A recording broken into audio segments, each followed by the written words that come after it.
Hello everyone, welcome back to my YouTube channel. आज का हमारा मैथ्स का जो क्वेश्चन है वह इस प्रकार से है। संख्याएं 20, 25 तथा 30 के लघुत्तम समापवर्ती तथा महत्तम समापवर्तक का योग क्या होगा, ये हमको फाइंड करना है, ज्ञात करना है। इस क्वेश्चन के लिए जो ऑप्शन है वह इस प्रकार से है। ऑप्शन ए है 103, बी है 204, सी है 305 और ऑप्शन डी है 406। तो चलिए इस प्रकार के क्वेश्चन को कैसे सॉल्व किया जाता है उसको सीखते और समझते हैं। ठीक है, सर्वप्रथम हम क्या करेंगे, क्वेश्चन में जो भी चीज़ें दी हुई है उसको नोट डाउन कर लेंगे। मैं यहाँ पे लिख देता हूँ दिया है। तो क्वेश्चन में जो सबसे पहली चीज़ दी हुई है वो दी हुई है संख्याएं। ठीक है, तो मैं यहाँ पे लिख सकता हूँ संख्याएं बराबर। तो संख्याएं कौन कौन सी दी हुई है क्वेश्चन में, तो दिया हुआ है 20, 25 व 30। ठीक है, वही क्वेश्चन में हमको क्या फाइंड करना है, क्या ज्ञात करना है, इसकी बात करें तो क्वेश्चन में हमको क्या ज्ञात करना है, तो इन संख्याओं के एलसीएम तथा एचसीएफ का योगफल ज्ञात करना है। तो मैं यहाँ पे लिख सकता हूँ संख्याओं के एलसीएम व एचसीएफ का योगफल।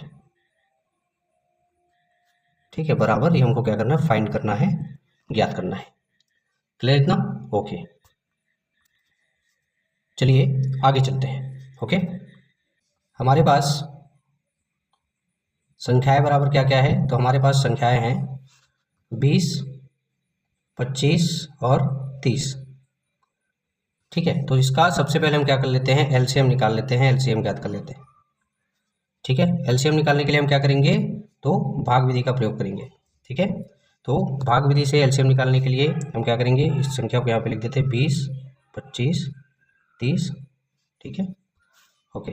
अब क्या करेंगे, सबसे छोटी संख्या से भाग देंगे। सबसे छोटी संख्या कौन सी है, तो 2। ठीक है, 1 से भाग देंगे तो वैल्यूज उतना ही आएगा, 20, 25 और 30 ही आएगा। इसलिए 1 से बड़ी संख्या और कह सकते हैं बाकी संख्याओं से छोटी संख्या से हम क्या करेंगे, सबसे पहले भाग देंगे। ठीक है, तो मैं यहाँ पे लिख देता हूँ 2। तो जब हम 2 से 20 को भाग देंगे तो ये जाएगा 10 बार में। 25 भाग नहीं जाएगा, इसलिए 25 का 25 ही लिखेंगे। 30 जो है 2 से 15 बार में भाग चला जाएगा। ठीक है, इतना क्लियर है? ओके, अब आगे 10, 25 और 15 इसको भाग देंगे। क्या इनमें से कोई संख्या 2 से भाग जाएगी, तो जी हाँ बिल्कुल जाएगी। कौन सा जाएगा, तो 10 जाएगा, इसलिए फिर से हम 2 से भाग देंगे। तो 10 जो है 5 बार में चला जाएगा, 2 पंचे 10।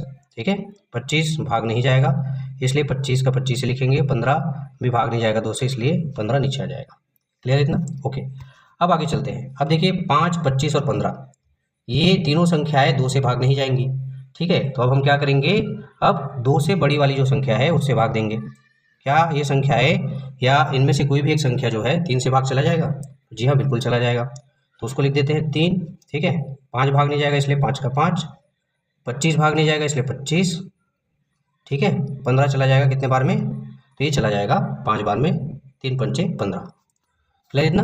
ओके, अब देखिए 5, 25 और 5 ये दो भाग नहीं जाने वाला है 3 से। अब 3 से बड़ी संख्या क्या होती है, 4, तो 4 से भी भाग नहीं जाएगा। अब हम भाग देंगे 5 से, क्योंकि ये जो संख्या है वो 5 से विभाजित हो जाएंगी, भाग चली जाएंगी। तो यहाँ पे मैं लिख देता हूँ 5, हो जाएगा 5 एकम 5, 5 पंचे 25। ठीक है, और ये हो जाएगा 5 एकम 5। अगर हम चाहें तो एक बार और इसे 5 से भाग दे सकते हैं, क्योंकि नीचे हमारे पास में क्या बच रहा है, 5 बच रहा है। ठीक है, तो चलिए उसको भी मैं लिख देता हूँ यहाँ पे। ठीक है, तो अगर मैं यहाँ पे 5 लिखता हूँ तो ये 1 का 1 उतरेगा, 5 एकम 5 एक बार में चला जाएगा, और ये 1 का 1।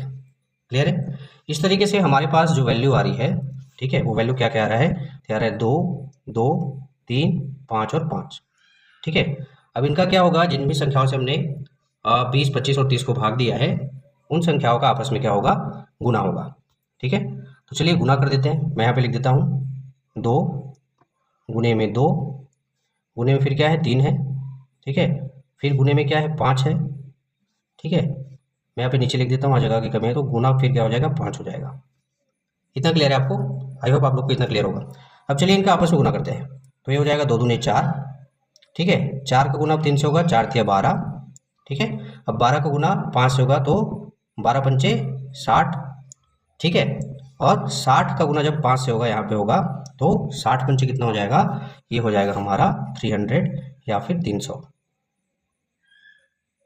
ठीक है। इस तरह से 20, 25 और 30 संख्याओं का जो एलसीएम निकल कर आ रहा है वह कितना आ रहा है, वो आ रहा है हमारा 300 या 300 आ रहा है। इतना क्लियर है। ये हमने 20, 25 और 30 का एलसीएम निकाल लिया भाग विधि से। अब चलिए 20, 25 और 30 का हम लोग एचसीएफ निकालते हैं, महत्तम समापवर्तक निकालते हैं। ठीक है, मैं यहाँ पर लिख देता हूँ 20, 25 व 30 का एचसीएफ। ठीक है,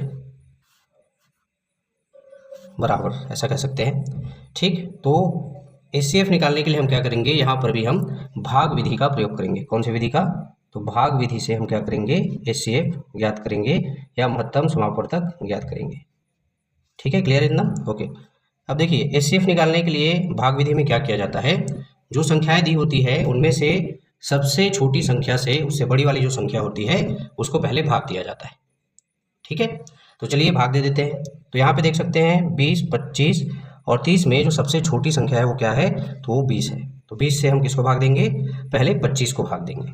ठीक है, चलिए मैं दे देता हूँ भाग। ओके, मैं यहाँ पे लिख देता हूँ 25। ठीक है, और इसको भाग किससे देना है, तो इसको देना है 20 से। क्लियर इतना, ओके। अब भाग कैसे देते हैं उसको यहाँ पे आप लोग ध्यान से देखिएगा, ध्यान से सीखिएगा। ठीक है, अब ये हो जाएगा 20 एकम 20। ठीक है, मैं ऊपर लिख देता हूँ एक बार में आया तो। अब 25 में से जब 20 को माइनस करेंगे तो हमारे पास क्या बचेगा, हमारे पास बचेगा 5। क्लियर इतना, 5 बच गया। अब 5 जो है ये कितना बच रहा है, क्या बच रहा है, शेष फल बच रहा है। ठीक है, यानी कि 20 से 25 जो है पूरी तरीके से भाग नहीं गया। अब आगे भाग कैसे देंगे, इस 5 से हम लोग क्या करेंगे, इस 20 को अब भाग देंगे। ठीक है, और ऐसा हमको तब तक करते रहना है जब तक कि हमारा शेषफल शून्य ना आ जाए। ठीक है, अब देखिए यहाँ पे हम अब 20 को भाग देंगे। ठीक है, तो 5 से जब हम 20 को भाग देंगे तो ये कितनी बार में चला जाएगा, ये चला जाएगा 4 बार में, 5 चौक 20। ठीक है, यहाँ पे जो शेषफल की वैल्यू आएगी वो कितना आएगा, शून्य आएगा। ठीक है, 20 में से 20 को जब माइनस करेंगे तो क्या बचेगा, शून्य बचेगा। इस तरीके से हम देख रहे हैं कि यहाँ पे 5 के द्वारा 20 जो है पूरी तरीके से विभाजित हो गया। ठीक है, यानी कि इस वाली संख्या से, यानी कि 5 से जो अगली संख्या बची हुई है 3 संख्याओं में से, उसको हम भाग देंगे। ठीक है, यहाँ पे नियम है, जिस संख्या से कोई संख्या पूरी तरीके से विभाजित हो जाए उसी संख्या से जो अगली संख्या होगी उसको भाग देना है। ठीक है, तो हमारी अगली संख्या कौन सी है, हमारी अगली संख्या यहाँ पे दिया हुआ है तीसरे नंबर का 30। अब इसको 5 से डिवाइड करेंगे। ठीक है, तो चलिए और 30 को डिवाइड कर देता हूँ मैं यहाँ पे। मैं यहाँ पर लिख देता हूँ संख्या 30 को 5 से भाग देने पर,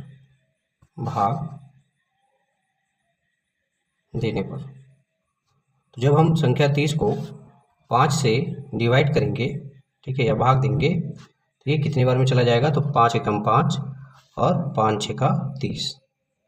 ठीक है, ये 6 बार में आ जाएगा 30। अब 30 में से 30 को जब माइनस करेंगे तो वैल्यू क्या आएगा, 0 आएगा। क्लियर है। अब देखिए चूँकि संख्या 30 जो है वह 5 से, या संख्या 5 से पूरी तरीके से विभाजित हो गया। ठीक है, इसलिए जो संख्या का एचसीएफ होगा 20, 25 और 30 का जो एचसीएफ होगा वो कितना होगा, ये 5 होगा। ठीक है, मैं यहाँ पे लिख सकता हूँ 20, 25 व 30 का एचसीएफ बराबर कितना, तो ये आ जाएगा 5। क्लियर है, ये क्या आया 5, तो 20, 25 और 30 का एचसीएफ आया, महत्तम समापवर्तक आया। क्लियर है। अब क्वेश्चन में पूछा क्या गया है, 20, 25 और 30 संख्याओं के लघुत्तम समापवर्तक और महत्तम समापवर्तक का योग पूछा गया है। चलिए हम इसका योग कर देते हैं। मैं यहाँ पे लिख देता हूँ संख्याएं 20, 25 व 30 का एलसीएम। तो एलसीएम कितना निकाला हमने, तो हमने निकाला एलसीएम 300 या 300। ठीक है, वही 20, 25 और 30 का एचसीएफ हमने कितना निकाला है, तो ये निकाला है हमने 5। ठीक है, अब क्वेश्चन के अनुसार जब इनका योग करेंगे, ठीक है, 300 प्लस 5 करेंगे तो ये हो जाएगा कितना, 305 हो जाएगा। ठीक है, और यही हमारे इस क्वेश्चन का क्या होगा, आंसर भी होगा। क्लियर है? ओके, अब चलिए बारी आती है ऑप्शंस की तरफ चलने की। ऑप्शंस की तरफ चलते हैं और देखते हैं कि कौन सा ऑप्शन में 305 दिया हुआ है। ठीक है,